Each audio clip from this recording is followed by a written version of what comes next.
كان رئيس الدولة لدى حلوله بمنطقة الحسين محل حفاوة وترحيب كبيرين من قبل إطارات ومواطني ولاية أريانا الذين استقبلوا سيادة الرئيس استقبالا حارا في موكب شعبي امتزجت فيه مشاعر الفرحة بمظاهر الاحتفال بهذا الحدث.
واطلع رئيس الدولة من خلال أمثلة وبيانات قدمها السيد عصام يوسف الجناحي رئيس مجلس إدارة بيت التمويل الصاحب المشروع وبحضور سفير البحرين بتونس على العناصر الأساسية المتمثلة في مركز للخدمات المصرفية الاستثمارية والاستشارية ومركز للشركات وآخر لخدمات التأمين والتكافل إلى جانب أول مركز في المنطقة للصرافة الدولية.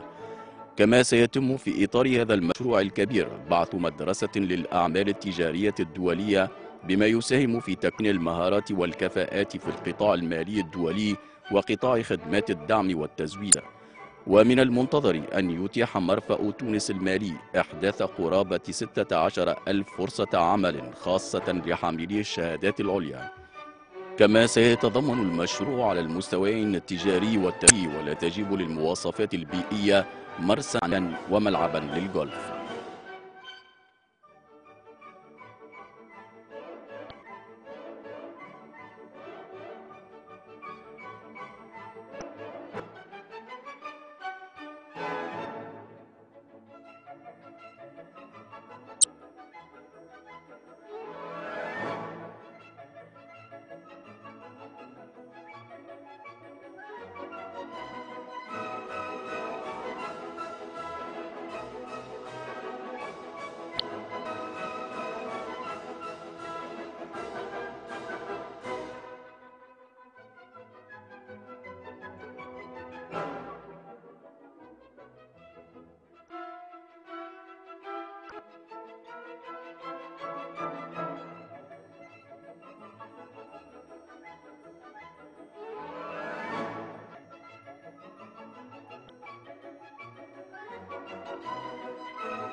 وقال الرئيس زين العابدين بن علي إزاحة الستار على رخامة المشروع إذانا بإعطاء إشارة انطلاق إنجازه، معربا عن تشجيعه لكل الساهرين على إنجاز المرفأ، ومؤكدا حرص تونس على توفير كل العوامل الملائمة لإنجاح الاستثمارات والمشاريع.